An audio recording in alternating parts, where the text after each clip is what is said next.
Early summer light poured through the giant glass panes of JFK International Airport, bathing every corner of the terminal in warm golden streaks that painted a vivid scene of bustling crowds, multicultural faces, and a swirl of emotions. At the check-in counters, hundreds of travelers hurriedly pushed their rolling bags, squeezing into the fast-moving lines. Some eyes sparkled with anticipation for the trip ahead, others glanced back anxiously at their watches, and many wore expressions of tiredness, feeling adrift in a sea of strangers. Amid this flow of humanity, Anthony Brooks stood out with a completely different air.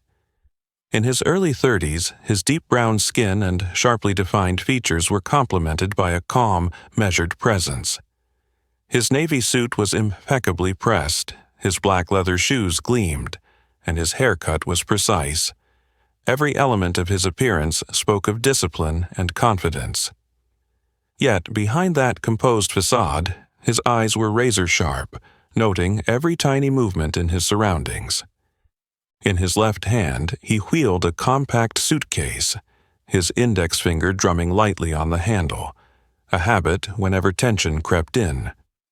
Each step Anthony took blended smoothly with the crowd, neither rushed nor hesitant, as though he belonged here by right, even as his heart pulsed with a quiet, constant vigilance. From the moment he ascended the escalator into the departure hall, he could feel curious glances sliding across his back. No one spoke aloud, but Anthony knew well how some would shoot quick looks at his skin tone, his tailored suit, or even the boarding pass in his hand, as if any detail out of place might prompt the unspoken question: does this man really belong in the priority line? But Anthony revealed nothing. A polite, measured smile curved his lips, warm enough for courtesy, firm enough to ward off suspicion. In his wallet rested his badge as a federal inspector, the true source of his authority, one he could not show just yet. In his mind, he ran through the scenario he had rehearsed countless times for today's mission. Blend in as an ordinary passenger, observe and record even the smallest signs of discrimination. Because today, Anthony was not merely flying to Los Angeles.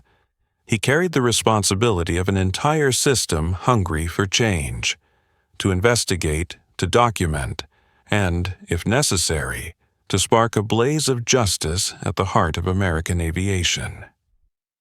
As he wove through the crowd toward the glittering electronic board reading First Class/Priority American Airlines, a surge of both pride and caution rose within him. This task was nothing like the ones before. Its scope, its stakes, and the knowledge that any misstep could mean people like him would continue to suffer under unspoken prejudice. Right hand gripping the suitcase handle just a bit tighter, Anthony Brooks lifted his chin and strode straight to the first-class check-in desk, where the real challenge began, and where every hidden truth would come to light in the early morning glow of JFK. Anthony's footsteps remained steady, each stride measured just enough not to draw undue attention, yet enough to assert a quiet confidence. And precisely that composure seemed to spark furtive glances around him. As he neared the first-class priority lane, the space felt to contract under the weight of those unguarded stares. Right in front of the check-in desk stood Walter Evans, salt-and-pepper hair, classic gray suit, adjusting the scarf at his wife Margaret's neck. Margaret's face was pinched, her gaze petty, her gloved hand clutched a designer handbag. When Anthony appeared, their expressions shifted instantly. Walter's brow lifted. He shot a look at his wife, then lowered his voice, though his thick southern drawl carried no softness. "Margaret, do you see that? He's heading straight to the first-class counter." "First class, really?" Margaret narrowed her eyes, her gaze drifting over Anthony's suit, as if inspecting every stitch. "They let just anyone through, huh, Walter?" Those hushed whispers, though quiet, were heavy enough to wrap Anthony in a chill of alienation. He'd endured these moments hundreds of times. Hotel lobbies, boardrooms, even global conferences. Yet he had never grown accustomed to being treated like an anomaly in their world. But none of that compared to Karen White, the woman seated behind the first-class desk, whose movements Anthony had been cautiously studying from afar. Karen wasn't young, but her presence commanded respect. Her ash-blonde hair was swept into a tight bun, her high-bridged nose and expressionless face exuded discipline and precision, as if she were a finely tuned machine programmed for a single purpose.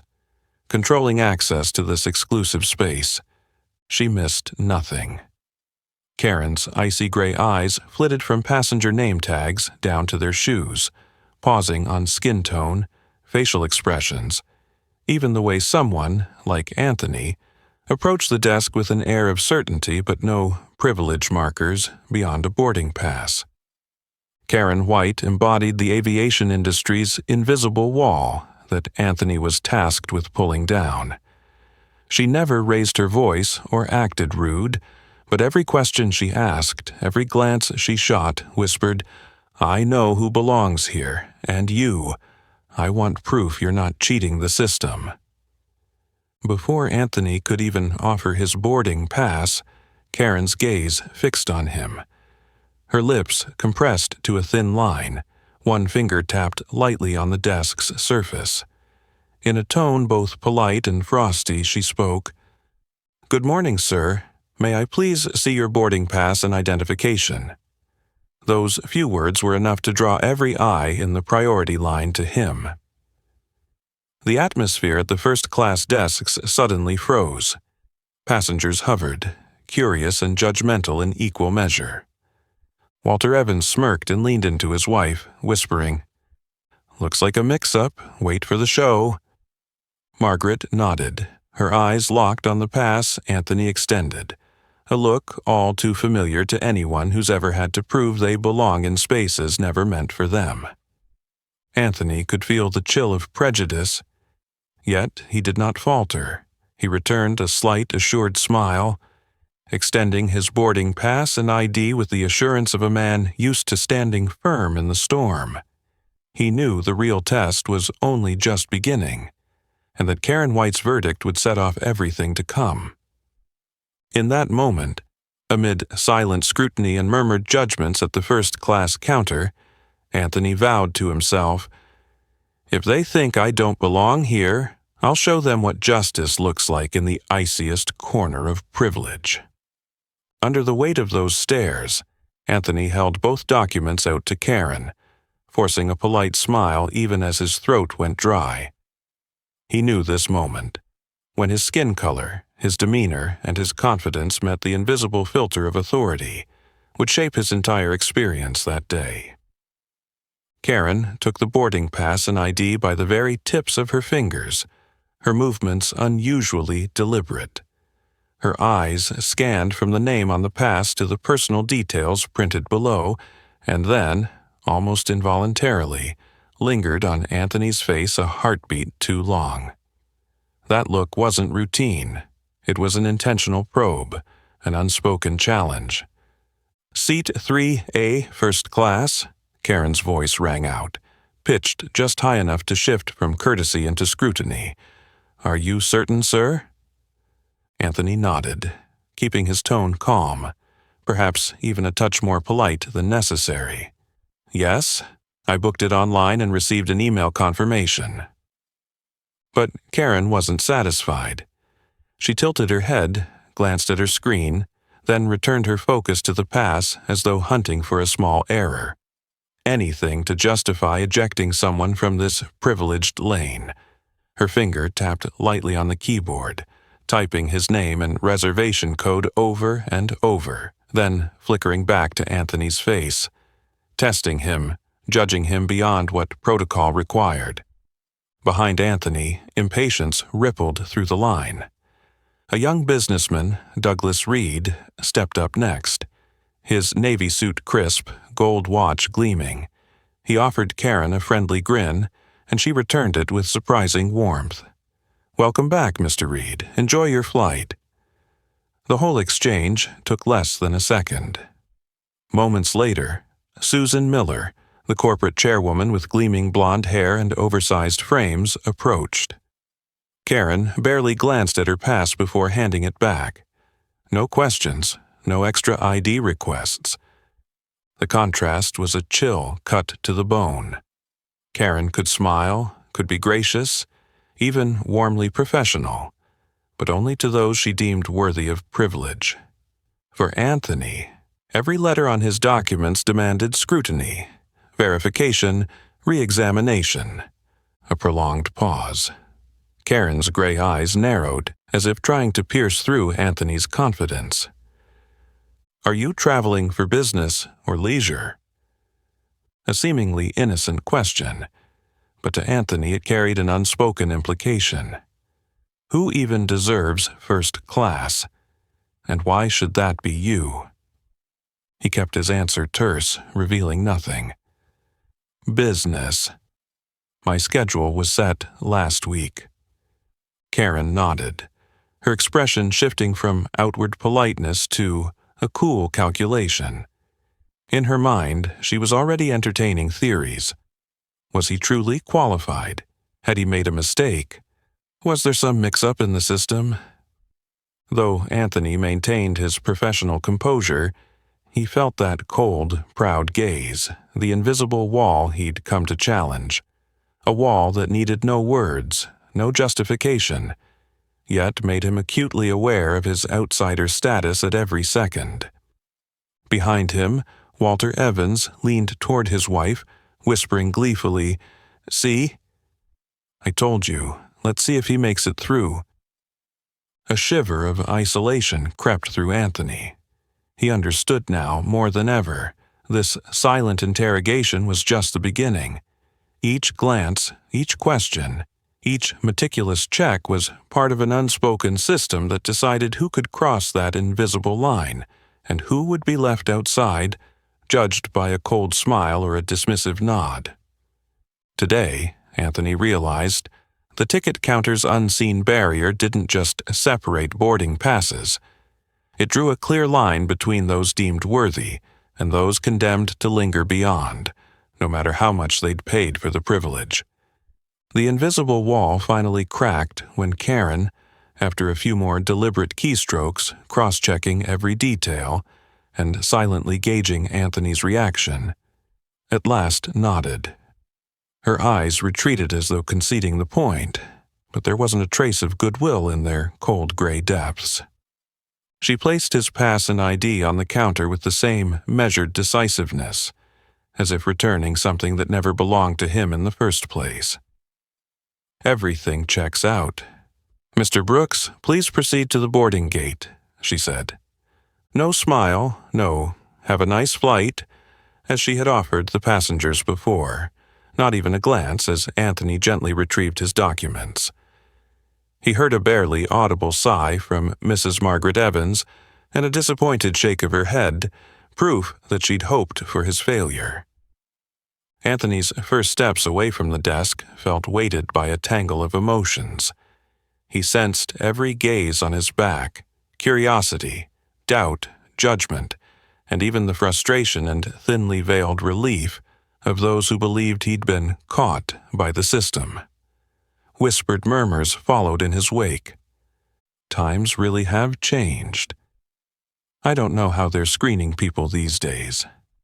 He kept his composure, gliding through the glass doors toward the boarding area as though none of it had reached him. Yet inside, the memories of hundreds of complaint letters he'd read, each one a raw, painful account of a person of color ousted from first class with nothing more than a single frown from airline staff, flared vividly to life. Now, he wasn't just compiling those stories. He was living one of them. Along the corridor to the gate, glossy American Airlines ads marched on and on. White businessmen toasting champagne, all-American families embracing with wide smiles in spacious cabins. Behind the polished glass, the American dream looked like an exclusive club, open only to those deemed worthy. By the time Anthony reached the waiting area, He leaned lightly against a pillar. Forcing his breath to stay even, he glanced around. The Evans couple whispering to each other again. Douglas Reed, absorbed in his phone. Susan Miller stepping out of the VIP lounge to make a call. None of them gave a second thought to being interrogated, because for them, first class was a given, never something to prove. Anthony wondered how many times in his life he'd had to prove himself. Pulled over by police on a late-night drive, questioned by mall security, eyed warily at the bank when making a large withdrawal, and now vetted by airline staff, all because of the color of his skin, all at the mercy of strangers' assumptions. The soft laughter, the unfamiliar stares, the crowd's complicit silence, they wove together into an invisible net that kept him forever outside the boundary of belonging. But Anthony refused to let bitterness obscure his mission. He knew passing through this gate wasn't victory. It was merely the system's temporary concession. And even as a first-class passenger today, he still had to brace himself, for a single dismissive shake of the head could eject him from this privileged world. Deep down, he reminded himself, the true adversaries here were the cold, calculated Karen Whites, who made people quietly bow out, surrendering their rights to those who arrogantly judged who deserved those privileges. And today, he would not bow out. He would document every detail, allowing no injustice to slip by as routine, because he knew that even a reluctant nod was enough to let this hidden system endure for another day. Anthony gently swung shut the glass door separating the boarding area from the first-class lounge, as if emerging from a maze of scrutinizing eyes and unspoken biases. Every step he took toward seat 3A felt like crossing a fragile line. On this side lay the realm of silent inspections, and on the other, a small paradise of privilege, designed to create absolute comfort, but not for everyone. Seat 3A came into view, its quiet luxury unmistakable. Soft leather covered the generous frame, and pale beige stitching traced elegant lines along the backrest, an unspoken declaration that this spot belonged to someone worthy. On the side table, a perfectly folded cold towel, a chilled glass of water, and the latest aviation magazine, its cover featuring a radiant white family on a sunlit beach, waited in precise formation. Anthony lifted his bag into the overhead bin with measured care, each motion deliberate, a private ritual of reassurance. All is in order. No one can challenge me now. He sank into the seat, feeling the cool leather gradually warm through his trousers. Leaning back, hands resting on his thighs, he let the external tension recede for a moment, replaced by a fragile sense of normalcy. For Anthony, that normalcy was rare and precious, as if someone had handed him a gift he'd long been told he didn't deserve. Outside the tiny first-class window, a luggage cart shot by like an arrow. A soft female voice over the intercom reminded passengers to fasten their seatbelts and switch devices to airplane mode. Anthony glanced down at his pass. First class, 3A, then switched his phone to silent. He surveyed the cabin. To his right, a white businessman in a dark suit spoke confidently into a wireless headset about a deal in the works. A few rows back, a middle-aged white woman in a cream suit studied financial reports on her laptop. Further on, Douglas Reed offered Anthony a polite nod, though his eyes betrayed a hint of surprise at seeing Anthony in this exclusive space. Every detail inside whispered calm separation, a private atmosphere, meticulously curated. The soft hum of wheels on the aisle carpet, the quiet click of laptop keys, a faint drift of perfume in the cool air, hushed conversations, all conspired to uphold an impeccable facade, cut off from the rest of the plane and the world beyond. Anthony closed his eyes for a few seconds, allowing himself to relish the feeling of belonging. even if only briefly, and even while knowing it rested on the thinnest edge of a breeze. Sadly, that peace was never complete. Echoes of the judging eyes outside still pricked at Anthony's mind, especially when he caught murmurs among the nearby flight attendants. Their clipped, cautious whispers were too quiet for outsiders to decipher, but Anthony, all too familiar with the script, sensed their unease. Even settled in his seat, he remained an unfamiliar presence, a passenger whose every move warranted a second look before service could begin. A few minutes later, a young flight attendant approached. Petite, with her brown hair pulled back and a name badge gleaming. Veronica Parker. She offered the standard polite smile, though her eyes flickered with a momentary awkwardness as she bent forward. "Hello, Mr. Brooks. May I just recheck your boarding pass?" she asked. Anthony handed it over without hesitation, his smile steady, though a pang of discomfort knotted in his chest. This was the third time since arriving at the airport that he'd had to prove he belonged here. Veronica glanced at the pass, nodded, and returned it with a slightly forced smile. "Thank you, sir. If you need anything, please press your call button on the right." She turned and hurried away, leaving Anthony with the lingering question. Do any other passengers face that level of scrutiny, or is it only him, the solitary black man in this privileged space? The boarding announcement sounded once more. The captain introduced the crew, reminded everyone to buckle up and power down devices. Anthony leaned deeper into his seat, closing his eyes and striving to push away the weight of earlier moments. He recalled long nights poring over complaint letters. Black women, accidentally overlooked when calling for water. Asian executives shuffled to the back of the priority list over trivial paperwork errors. Young black men repeatedly asked to prove their reservations, just like this morning. In first class, everything seemed engineered for absolute serenity. Plush seats, soft blankets, gentle music, gourmet meals, attentive service.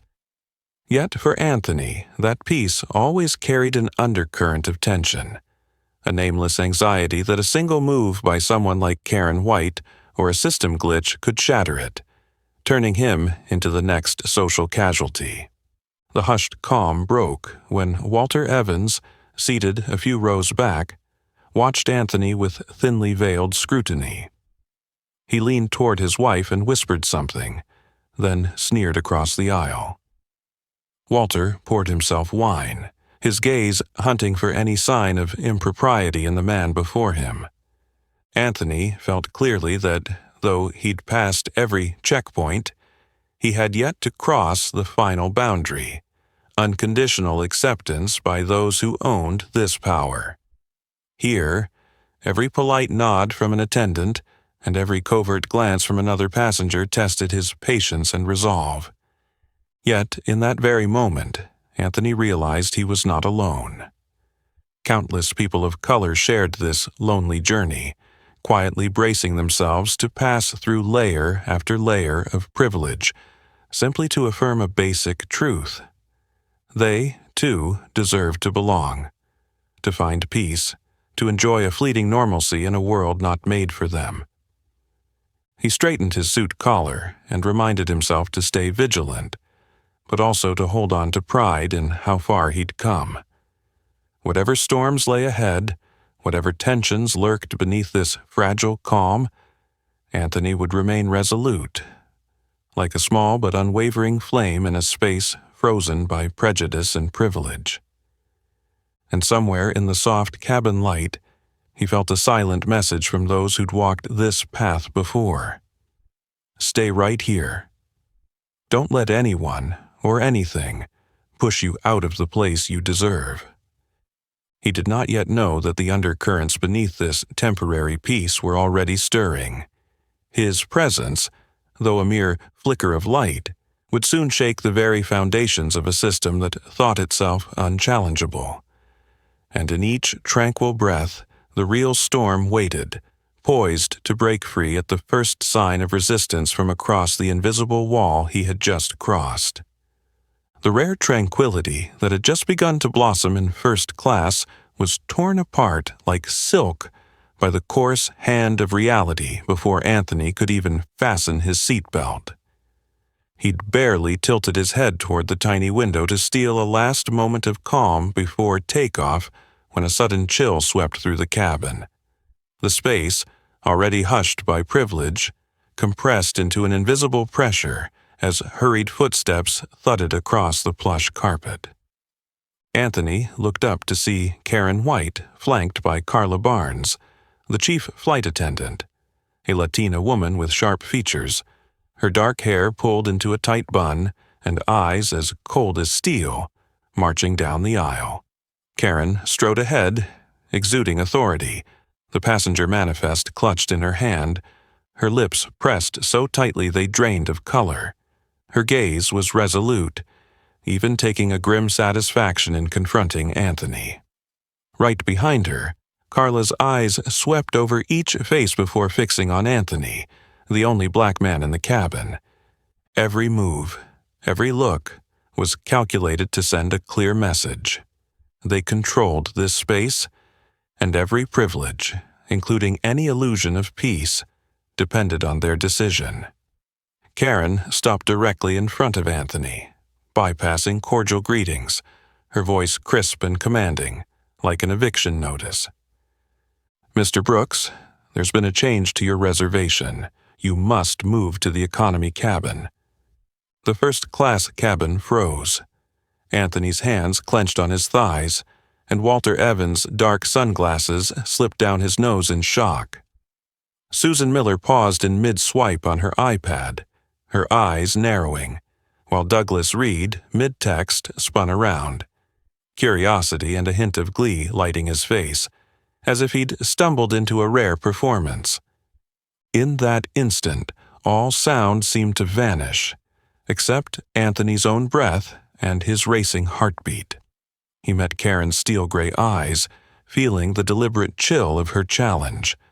This was more than a seat reassignment. It was a blunt denial of his right to belong, wrapped in the polite formality of airline procedure. Carla stepped forward, clutching a stack of paperwork, her expression void of sympathy or hesitation. She leaned close to Karen and spoke in a flat, professional tone. "This comes from ground control. Seat 3A has been double-booked for a new VIP passenger. We appreciate your understanding in moving to economy." Underneath that polite phrasing, Anthony tasted the familiar sting of discrimination. Refined, standardized, and institutionalized. No genuine explanation, no hint of regret. Just the cold indifference of two women who had mastered turning petty power into a shield for major injustice. Anthony drew a slow, steadying breath, forcing his voice to stay calm. "I'm sorry, but I hold a confirmed reservation for Seat 3A. I checked in at the gate today and received no update. May I ask for specific details on why this change is happening?" Karen's eyelids flickered as a paper-thin smile curved her lips. She tapped her list once more. "This is a direct system directive. Seat 3A is now assigned to a VIP with the latest booking. If you wish to file a complaint, please contact ground services after landing. Right now, we need to resolve this immediately." Murmurs swept through the cabin, no longer hushed or hesitant. Walter Evans, seizing the moment to validate his prejudice, spoke loud enough for the cabin to hear.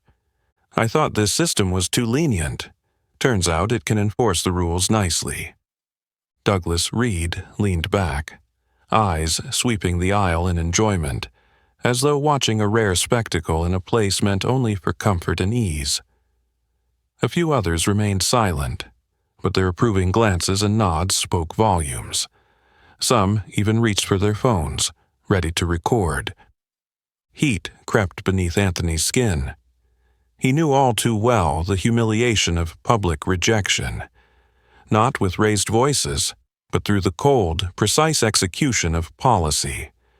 Any reaction he made could be twisted into uncooperative, disruptive, or uninformed. Yet he forced himself to maintain the composed demeanor of a man who had endured this before.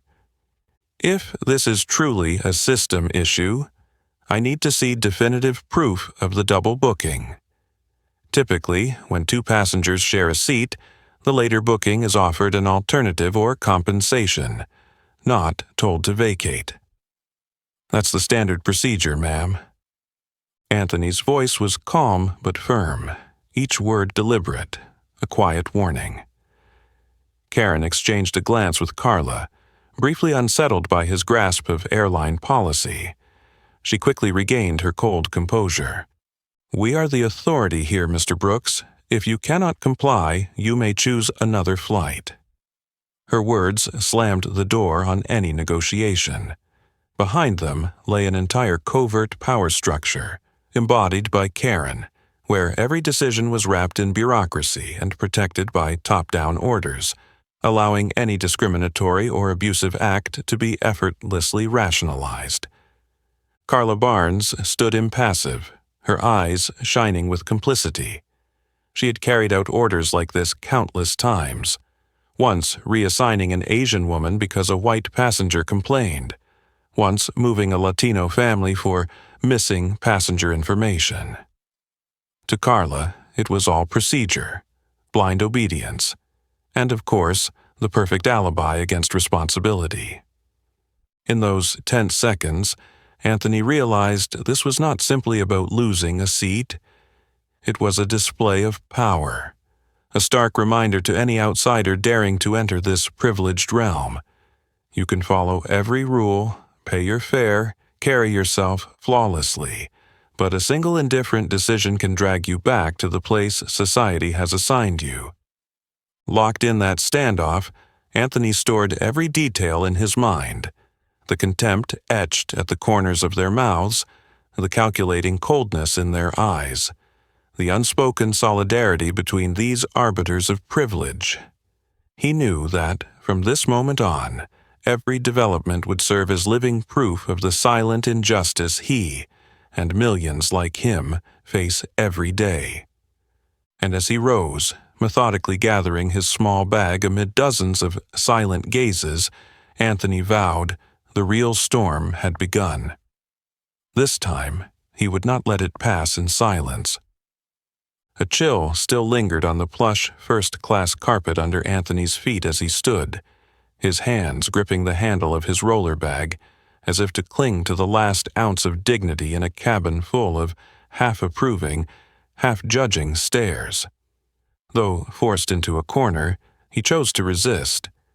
If only with his reasoned words and unwavering resolve, refusing to be swept away by an audience silently sizing up the anomaly.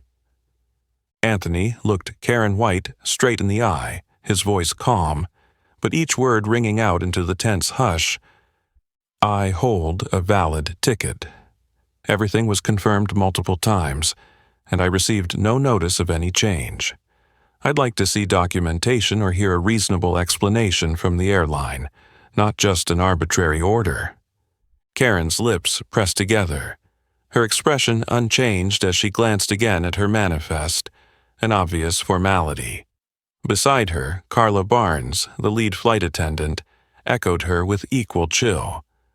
That seat was reassigned to a priority passenger at the last minute. If you're unhappy, sir, you may choose another flight or move to economy. Each syllable fell like a steady drip of water carving ice, deepening Anthony's sense of isolation. Around him, the first-class cabin simmered with the indifference of privilege. No one spoke up in his defense, no one questioned the process, even though they all knew seat changes mid-flight were exceedingly rare and suspicious.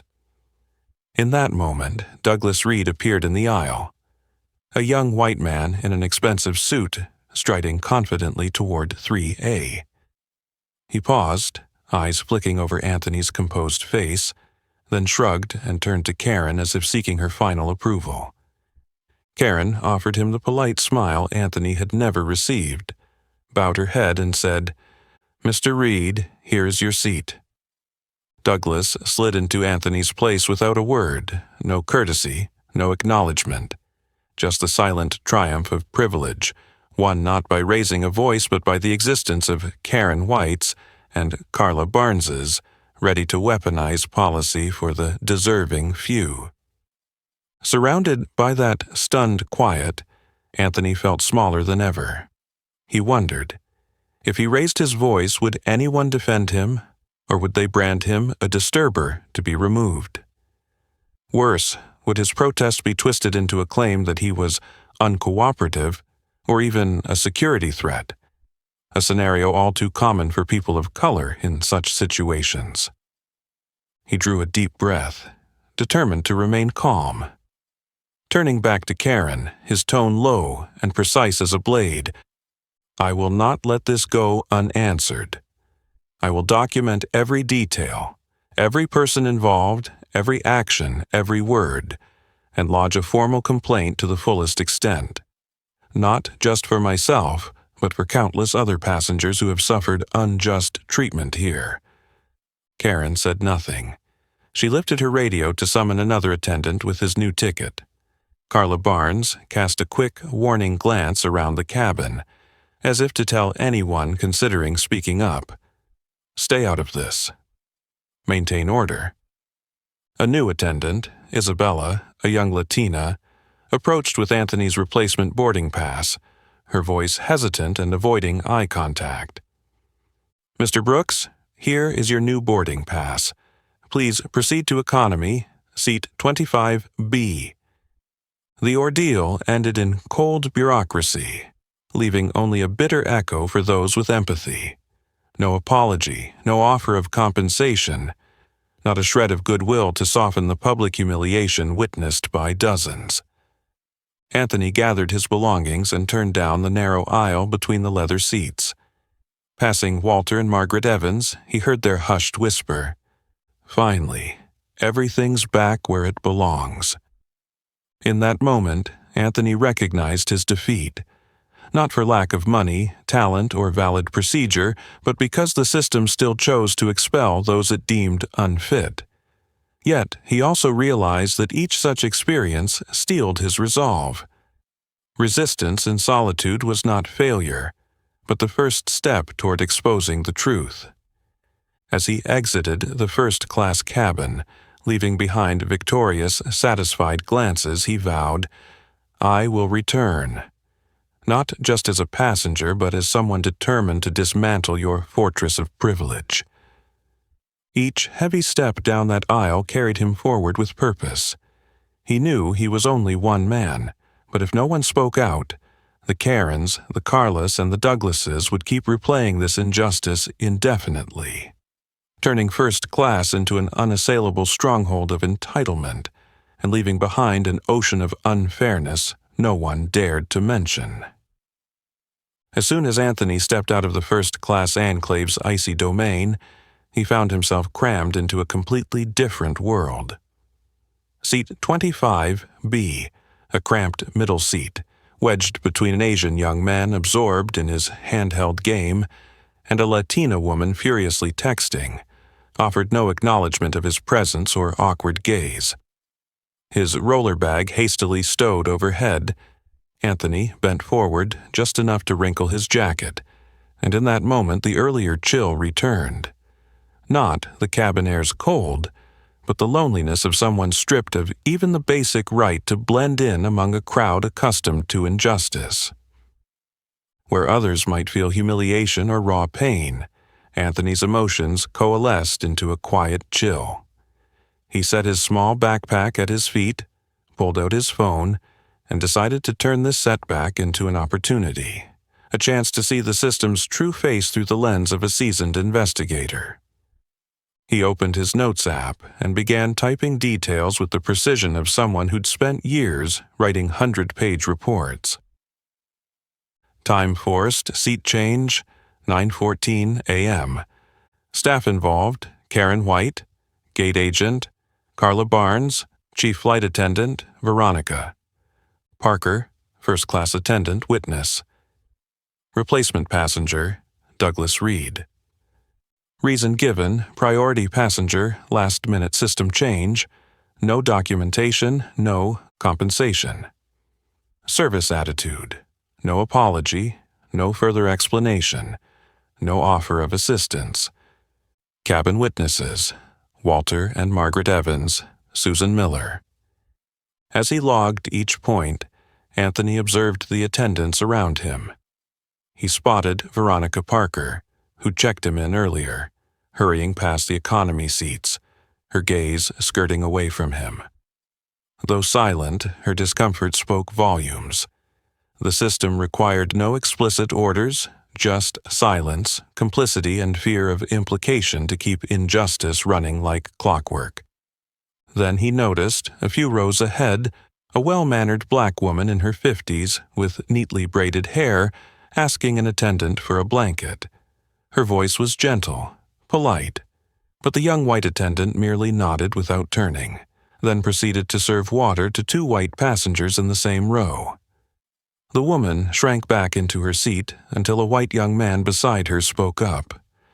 "Excuse me, could you please bring her a blanket?" Only then did the attendant rush over with the blanket and a reluctant smile.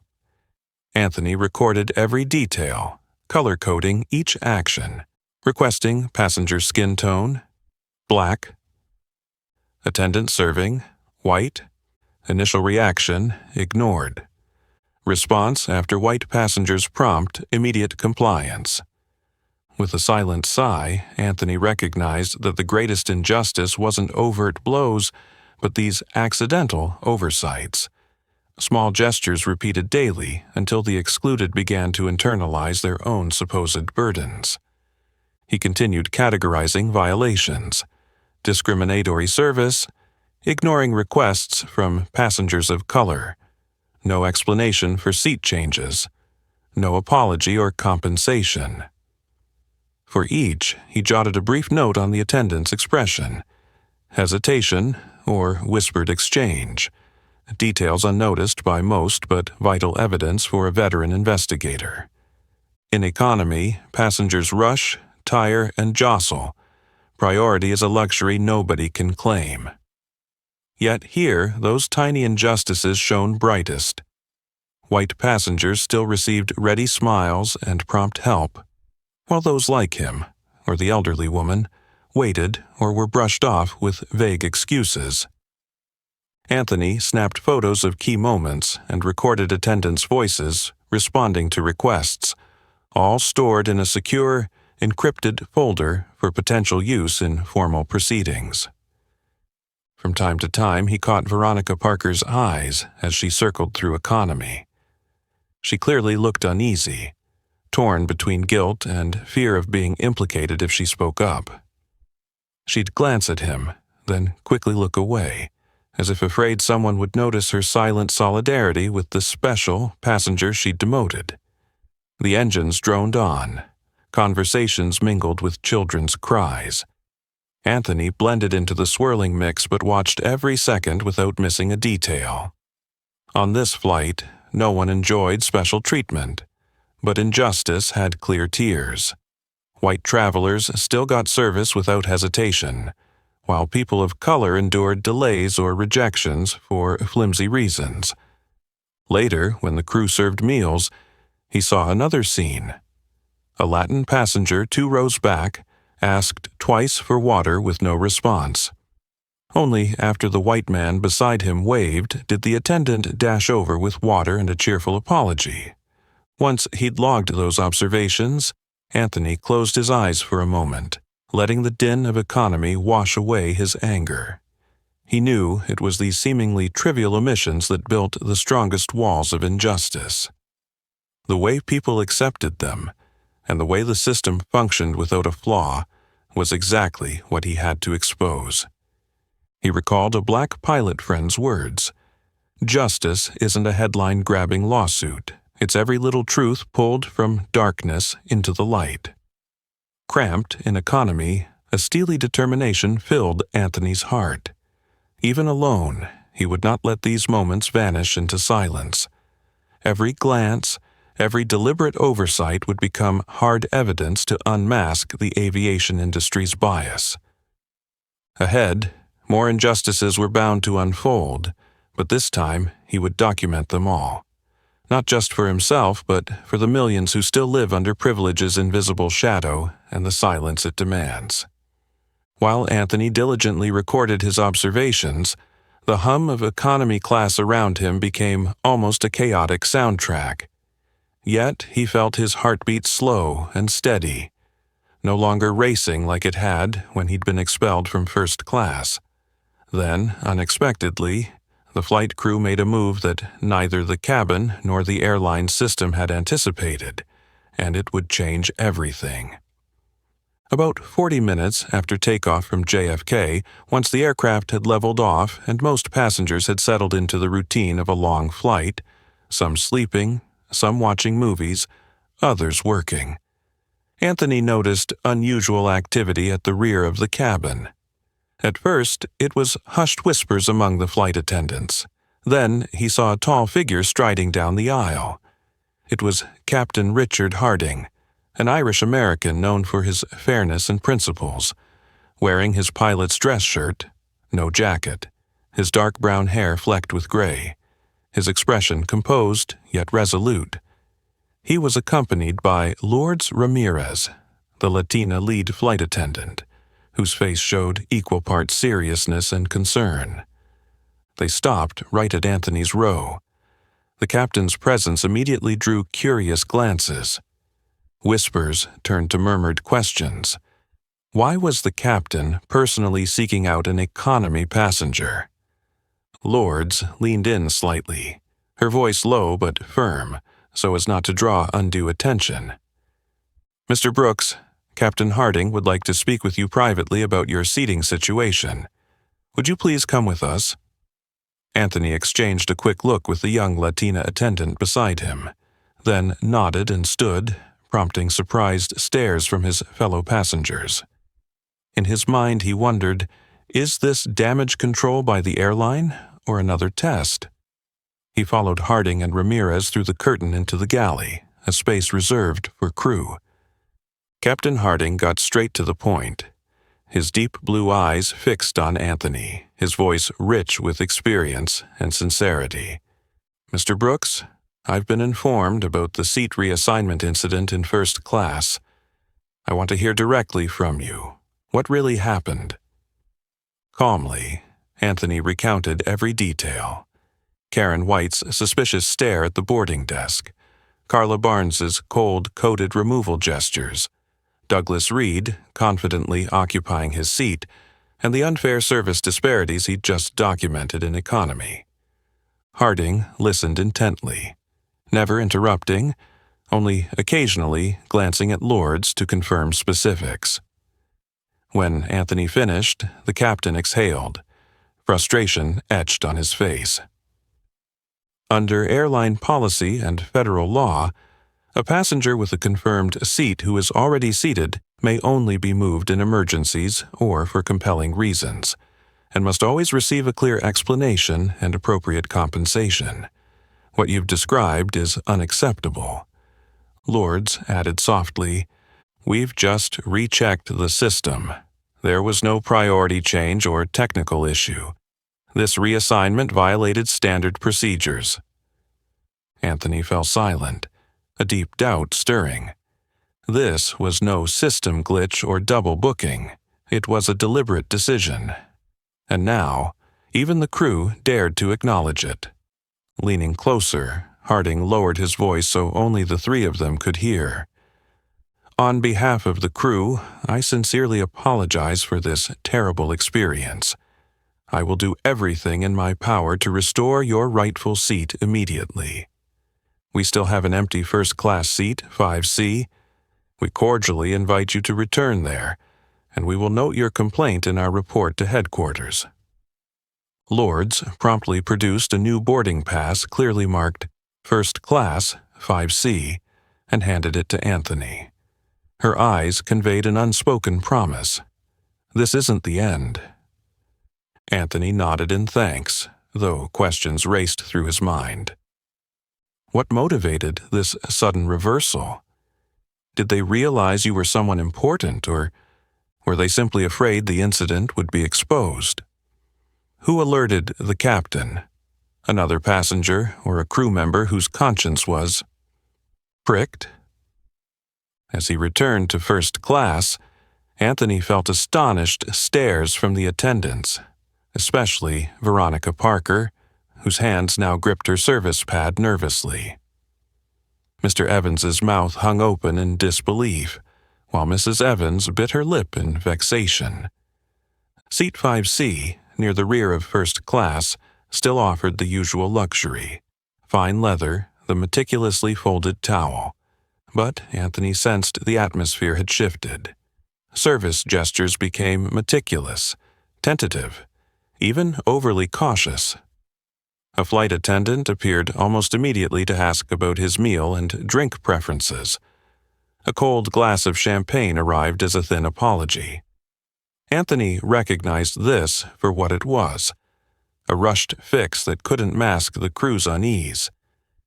Seated in his new spot, Anthony closed his eyes, not eager to savor restored privileges.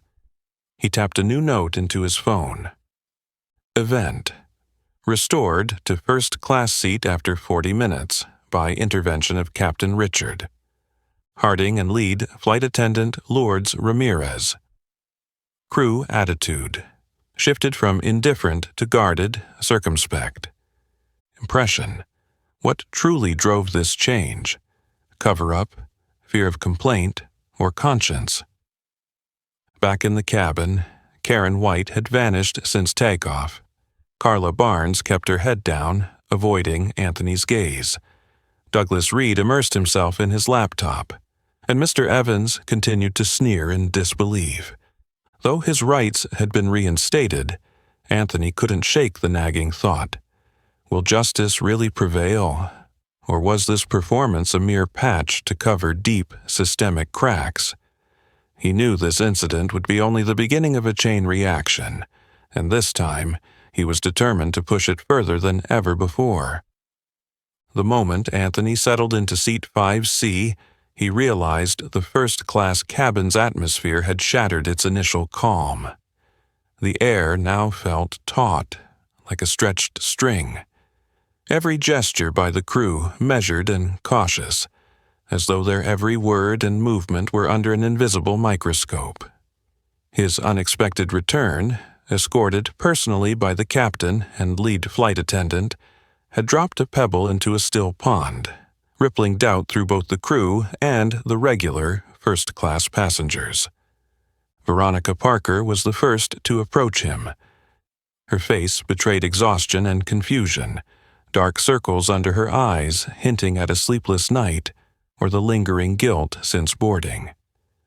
She forced a friendly smile, straightened the towel on his side table, poured him a glass of water, and asked in painstaking detail, "Mr. Brooks, would you like to sample our wine?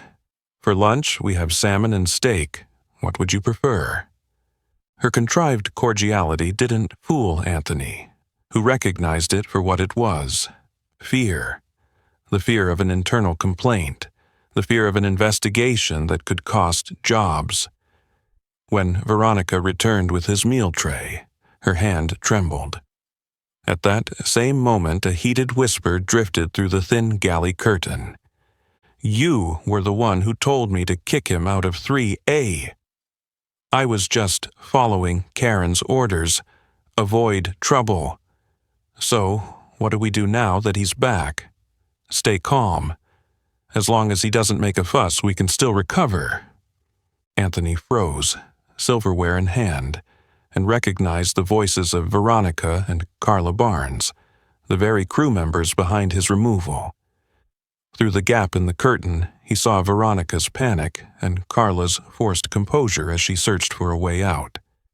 In that instant, the truth became clear. The system Anthony was investigating wasn't just run by Karen White. It was upheld by a network of people willing to obey and facilitate discrimination. Some out of conscience, many out of fear. Carla Barnes orchestrated the process, ensuring anyone who didn't fit the privilege mold was quietly removed. Veronica, caught between pleasing her superiors and her own moral qualms, teetered between compliance and awakening. The cabin's mood grew heavier as other attendants, formerly chatty and cheerful, fell silent, exchanging furtive glances as they passed.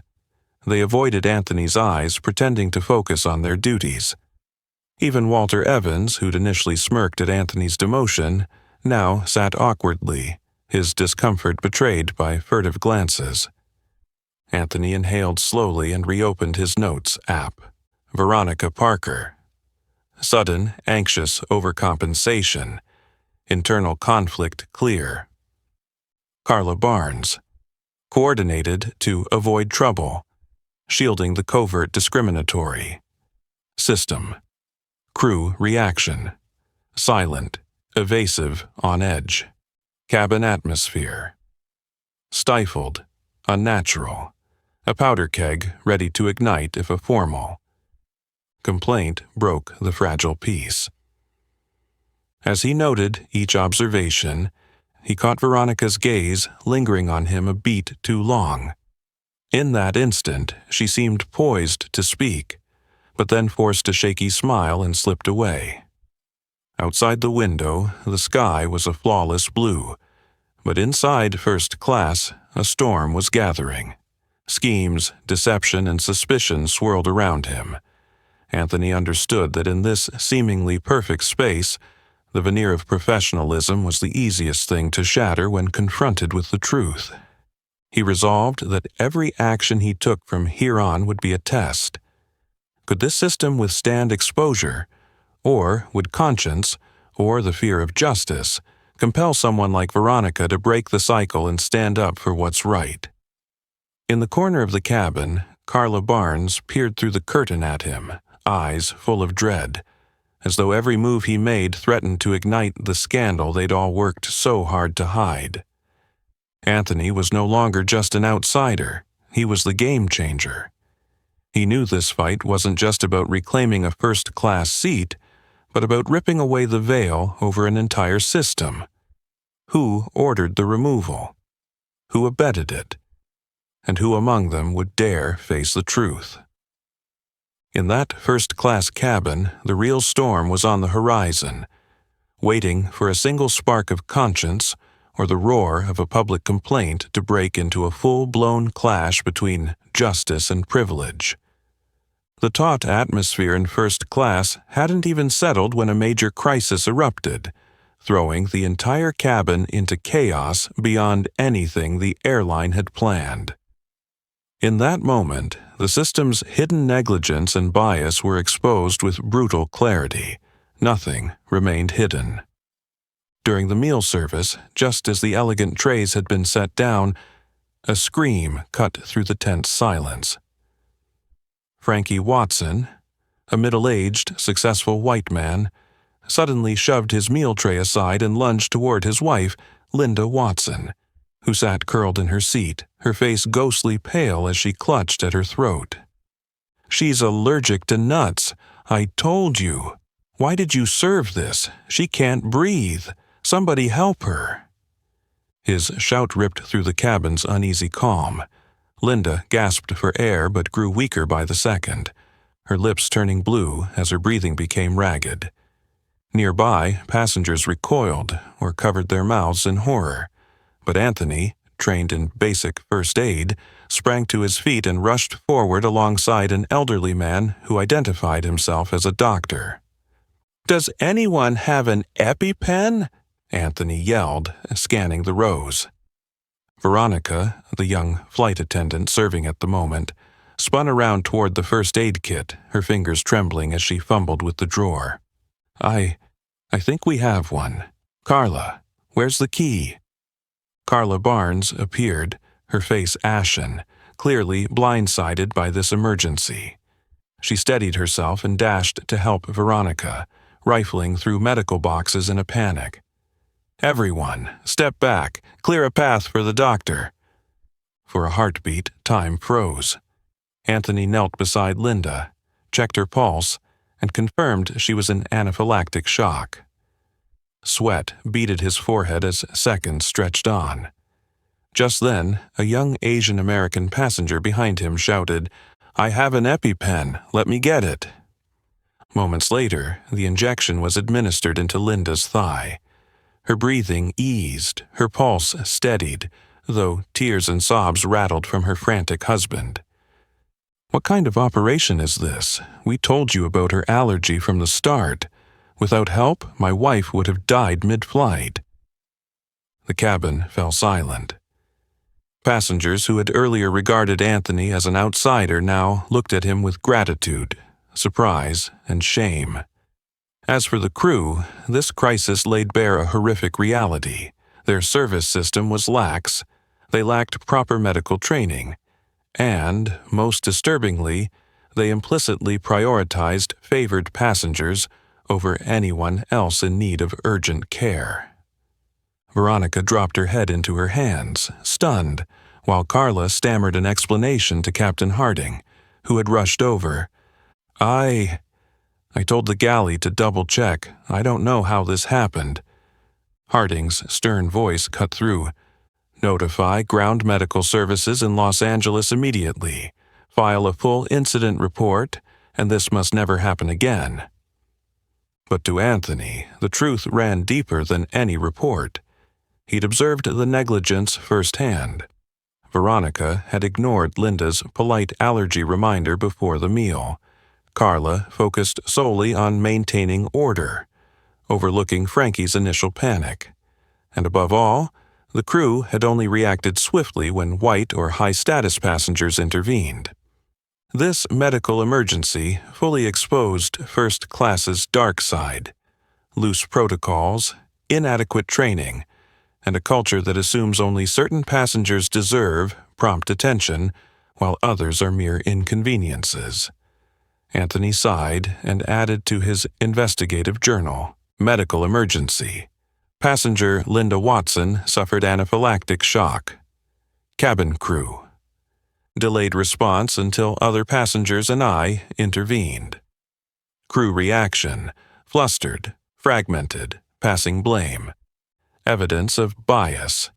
Slow aid for less vocal or non-white passengers, decisive action only, when white or high-status passengers demanded it." After Linda was stabilized, the cabin still couldn't return to normal. Sharp whispers spread among passenger groups, many turning to Anthony, perhaps the first time they'd sought him out, to ask about his medical training and his feelings about being forced out of first class. His reply was calm but pointed. "The most dangerous thing on a flight isn't the unexpected crisis. It's when people grow too accustomed to ignoring someone simply because they don't seem to belong here." His words echoed through the cabin, forcing crew and travelers alike to confront themselves. No one could deny it. The system's fractures start with the smallest injustices: neglect, discrimination, and silence when an outcry is most needed. For Anthony, this incident was the final piece in a larger picture of injustice, a hidden cancer infecting even the safest-seeming spaces in the skies. After the medical crisis, once Linda Watson was stabilized and the cabin returned to its facade of calm, Anthony took the opportunity to slip from his seat and head toward the galley, the small service area just behind first class. He planned to check his phone and add his latest observations to his investigation log when, unexpectedly, Veronica Parker appeared and quietly drew the curtain closed between him and the rest of the passengers. Veronica's eyes were red and puffy, her tension and exhaustion impossible to hide beneath her thin makeup. Her hands trembled as she clasped them together, as if she'd just survived a seismic shock, not only from the medical emergency, but from a deeper guilt that burned inside her. She spoke in a hoarse whisper, as though she was summoning every ounce of courage. "Anthony, I'm sorry for everything. I didn't know what else to do." Anthony regarded her calmly, waiting patiently. He'd heard every excuse imaginable, but in Veronica's voice he sensed something more: the anguish of someone who knew she was wrong, but never had a chance to make it right. Veronica met his gaze and continued, her voice catching. "It was Karen who ordered me to kick you out of 3A. She said the system had flagged you, that your name was on a watch list and your ticket showed signs of fraud. But I checked everything thoroughly. Your ticket was valid. There was absolutely no reason." I told her, but Karen said, "Just do it. Avoid trouble. It's an order from above." She clenched her hands tightly, tears streaming down her cheeks. "Karen, she does this to passengers of color all the time. I've heard her tell Carla they never actually pay for these seats. It's a scam. She even said if no one checks, they'll all sneak in." I was terrified. But if I didn't obey, I'd be fired or reassigned to a worse route. Anthony felt his chest tighten. He understood now how this system ran smoothly, not just because of powerful people like Karen White, but because of the silent complicity of staff who were forced to comply, or who feared losing their jobs if they tried to resist. Veronica's voice trembled as she pleaded, "I'm not a bad person. I was just too weak. If only someone had spoken up, if someone had dared to challenge her, maybe I'd have found the courage. But Karen, she always knows how to threaten and control everyone." Anthony nodded, striving to remain composed so he could encourage her. "Miss Parker, what you've just told me is invaluable. Sometimes a single honest confession carries more weight than any investigative report. If you're willing, I'll recommend you cooperate with the federal inspectors. You will be protected, and your testimony could help countless people avoid what I went through today." Veronica trembled, but in her eyes he saw a new light, a spark of determination kindled after years of silencing her conscience. "I will do it. I don't want to be part of this anymore. I'll tell everything. Every time Karen told me to scrutinize passengers of color or cite technical reasons to move them to the back. I'll say it all." In that instant, under the harsh galley lights, Anthony realized he was no longer alone. He had reached the heart of the system's sickness, a place where power was entrusted to gatekeepers, where fear was wielded as a tool of control, and where all it took was one person daring to break the silence to crack the old order. He pulled out his phone and typed the final entry for this event. Veronica Parker's confession. Forced by Karen White to expel passengers of color. Under false fraud claims, confirms Karen's regular discriminatory remarks and manipulation of colleagues. Internal state. Chain reaction of compliance driven by fear or self-preservation. Hidden system. Not the work of a single individual, but a mechanism built on power, fear, and enforced silence. Anthony looked at Veronica and offered the first reassuring smile he'd given all day. "You've already shown tremendous courage, and you won't have to face this alone." Outside, the engines droned on as the plane pressed through the sky, but behind that galley curtain, the truth that had just been spoken ripped open a part of the darkness, that same darkness that had sustained a discriminatory system for countless unnamed victims over the years. Anthony knew that from this moment on, his fight had entered a new phase. No longer was it merely about exposing one person. It was about dismantling an entire network of abuse, shining light into the industry's darkest corners. The aircraft door opened, and the late afternoon sun of Los Angeles flooded the narrow aisle, slicing through the heavy atmosphere that had weighed on the cabin all flight.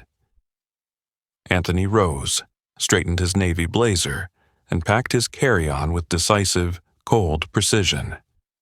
He could feel the quiet stares from first class behind him. Carla's wary glance, Veronica's mixture of embarrassment and gratitude, Karen's furious frown, wherever she was on the plane now, and the shameful awkwardness in the eyes of other passengers who had once stood silent before injustice. As travelers shuffled toward the baggage carousel, Marcus Jackson, Anthony's fellow black investigator posing as an economy passenger, stood waiting, phone in hand and a stack of notes. They exchanged a quick look. Everything needed to know about the flight had already been meticulously recorded, from the way passengers of color received their meals last, to attendants who accidentally ignored minority passengers' requests. "How many incidents did you log?" Anthony asked softly, eyes scanning the crowd pulling suitcases around them. 4 times passengers of color were brushed aside, 2 clear cases of delayed service, 1 Latin passenger's seat change request denied 3 times. Marcus replied in a flat, clinical tone. Meanwhile, Carla Barnes was trying to wheel her bag out of the claim area, face drawn and shoulders slumped, constantly glancing over her shoulder as if afraid of being stopped. Anthony stepped forward and blocked her path. Marcus stood silently by his side, his gaze a guarantee that no one could evade accountability.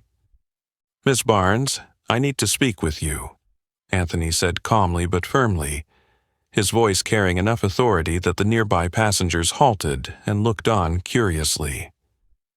Carla startled, forcing a nervous smile as she attempted to sidestep him. I didn't know what was happening. I was just following standard procedures." Anthony didn't relent. His eyes bore into Carla's, stripping away every layer of evasion. "You collaborated with Karen White multiple times to remove passengers of color from first class, citing technical or security reasons, even though their tickets were valid. You also directed attendants to prioritize white passengers while ignoring people like me and Marcus, correct?" Carla shook her head, voice trembling. No. I was only carrying out orders. I didn't mean harm. I was afraid. If I didn't comply, I'd be fired or have no one to protect me." Under the pressure of 2 federal investigators and dozens of expectant stares, Carla broke into tears tracing lines down her cheeks. I had no choice. Karen threatened me, said if I disobeyed, she would report me to the airline.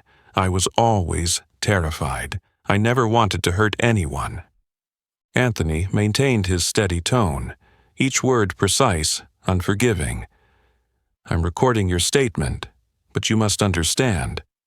Everything you did, whether under duress or just following orders, will be included in the official federal investigation. This is no longer an internal airline matter, but a national case of racial discrimination and civil rights violations in aviation." He produced his federal ID, the silver badge glinting under the carousel's lights. "I am Anthony Brooks, federal inspector with the U.S. Department of Transportation. This is my colleague, Marcus Jackson.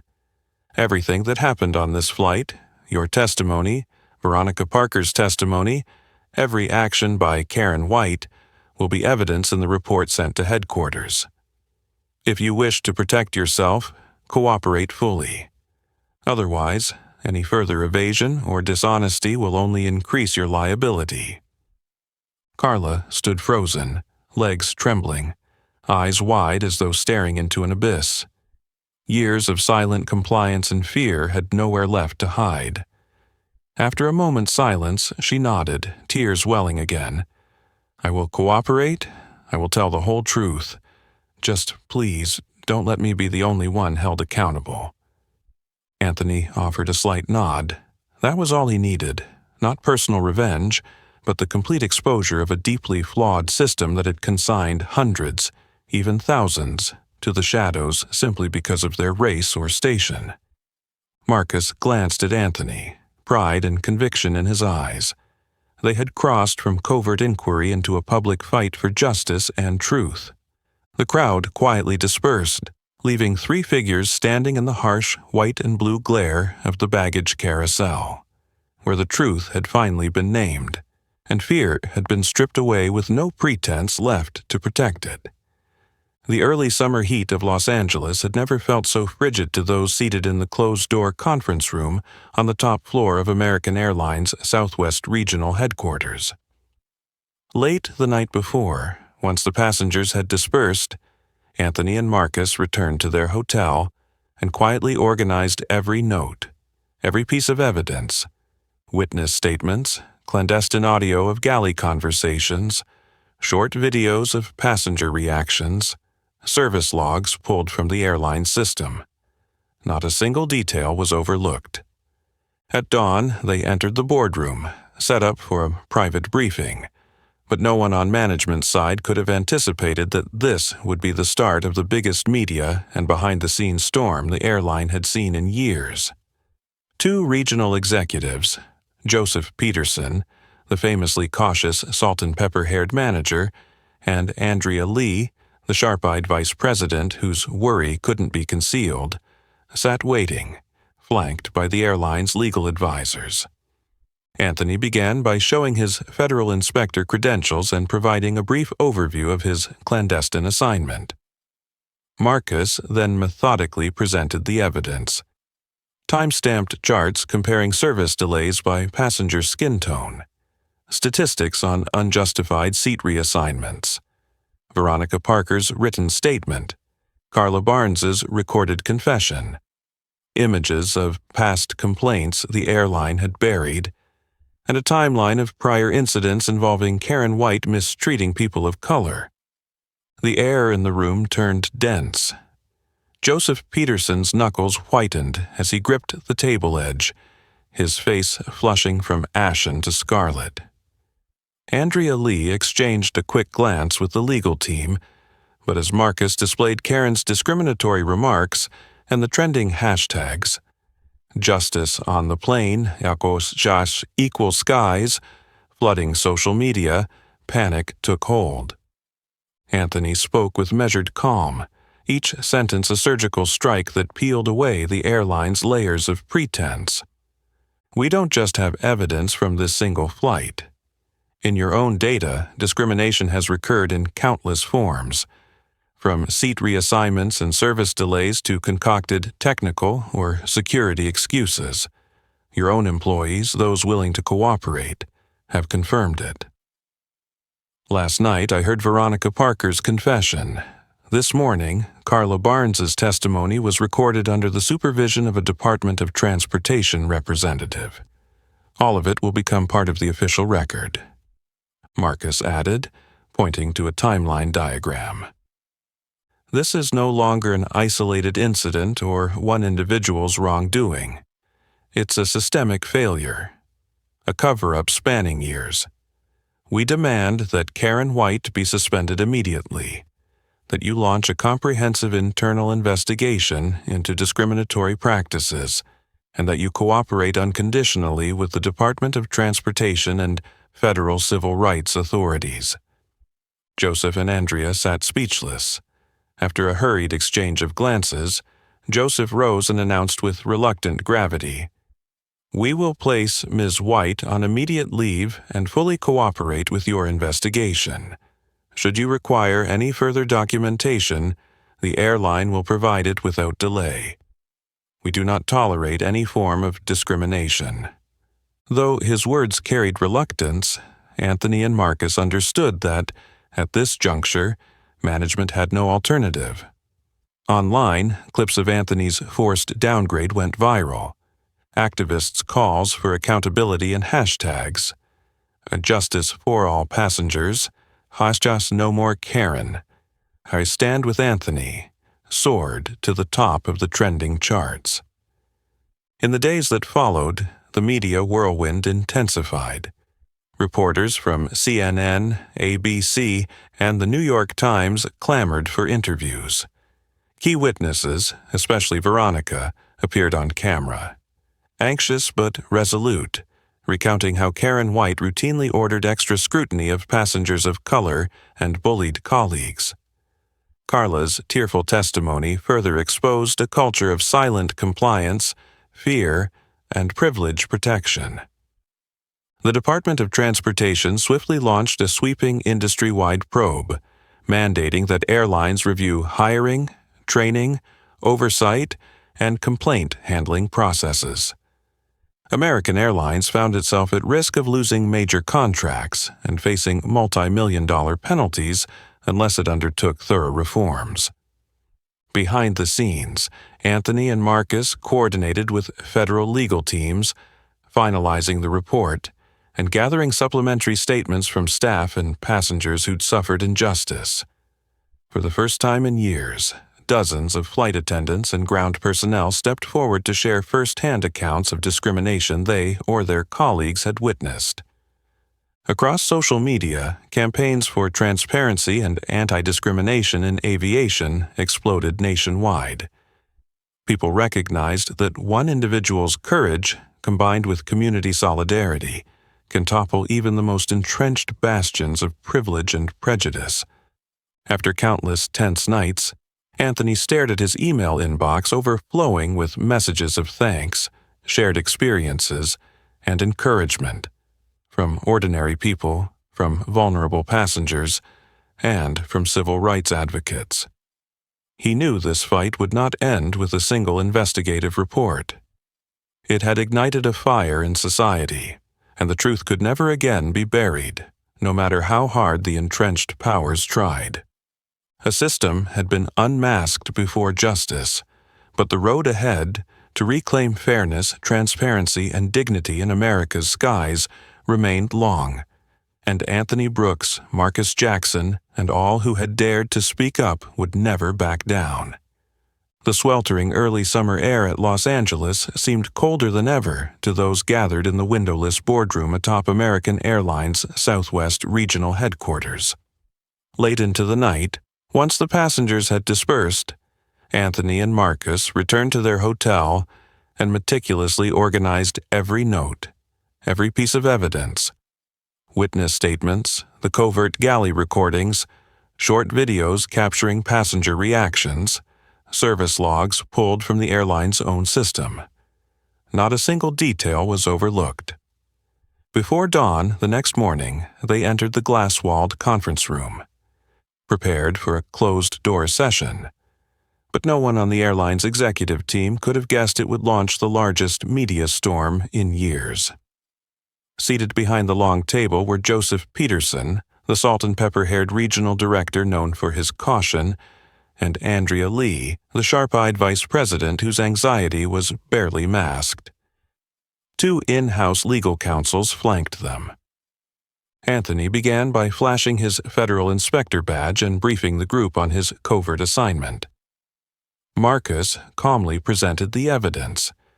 Charts comparing service times by passenger skin tone, statistics on unjustified seat reassignments, Veronica Parker's written testimony, Carla Barnes's recorded confession, archived customer complaints that had been quietly shelved, and a timeline of Karen White's prior incidents involving people of color. The room went silent. Mr. Peterson's knuckles whitened as he gripped the table, his face flushing from ashen to red. Miss Lee exchanged a fearful glance with the lawyers, but when Marcus displayed Karen's discriminatory remarks alongside the hashtags "Justice on the plane" and "Equal Skies" trending on social media, panic was plain on her face. Anthony spoke with calm precision, each sentence stripping away the airline's denials. This is more than a single incident. Your own data shows discrimination repeated in many forms: seat reassignment, service delays, fabricated technical or security excuses. Company employees, those willing to speak, have confirmed it. Last night, Veronica Parker's confession. This morning, Carla Barnes's testimony was recorded under Department of Transportation oversight. All of it will be in the official record. Marcus pointed to a timeline graphic. This isn't one rogue actor. It's a systemic failure, a long-standing cover-up. We demand that Karen White be suspended immediately, that you launch a full internal investigation into discriminatory practices, and that you cooperate unconditionally with the Department of Transportation and federal civil rights authorities. Joseph Peterson and Andrea Lee exchanged grim looks. Finally, with obvious reluctance, Mr. Peterson rose and announced, "We will place Ms. White on immediate administrative leave and fully cooperate with your investigation. If you need further documentation, the airline will provide it without delay. We do not condone discrimination in any form." Though forced, his statement left no choice. Across social media, videos of Anthony's forced downgrade went viral. Activists rallied under hashtags like "Justice for All Passengers," "No More Karen," and "Stand with Anthony," and media outlets clamored for interviews. Within days, CNN, ABC, The New York Times, and others were on the story. Veronica Parker appeared on camera, tearful yet resolute, describing how Karen White routinely ordered extra scrutiny of passengers of color and threatened staff. Carla's emotional testimony painted a vivid picture of a culture rooted in fear and privilege protection. The Department of Transportation launched a broad industry-wide probe, demanding that all airlines overhaul their hiring, training, oversight, and complaint handling processes. American Airlines faced suspended contracts, multi-million-dollar fines, and looming federal sanctions unless it enacted thorough reforms. Behind the scenes, Anthony and Marcus worked with federal legal teams, finalizing the report and gathering additional statements from staff and passengers who had endured discrimination. For the first time in years, flight attendants, gate agents, and ground crews came forward to share what they'd witnessed. Social media campaigns for transparency and anti-discrimination in aviation spread nationwide. People saw that one person's courage, combined with community solidarity, can shake even the most entrenched pillars of privilege and bias.